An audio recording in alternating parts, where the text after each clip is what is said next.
People who realized they had bad therapists, what were the red flags? 1. So I went to child therapy back in the day. But the therapist always had my dad in the room with my sisters and I. Because of that, I was never able to tell her about how he was abusing my sisters and I. I remember every time I answered a question, I'd be looking at him for an okay on the answer. She literally never caught on. 2. I was 13. The therapist was an older woman who upon first meeting me said to my mother that I was on coke. I wasn't. And that my father and or brother were aping me. My father and brother have never, ever touched me like that. This was one sick woman who needed help herself. 3. When he was on the news for banging a client. It was his arrest photo because that's a crime. He was our marriage counselor, and he was married. So was the client. 4. The one I went to after my suicide attempt at 16 had some, not so compassionate opinions. My very first session, one thing I told her was that I was bullied a lot at school.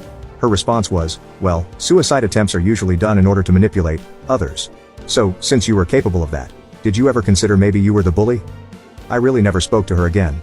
I had to go weekly because of my attempt.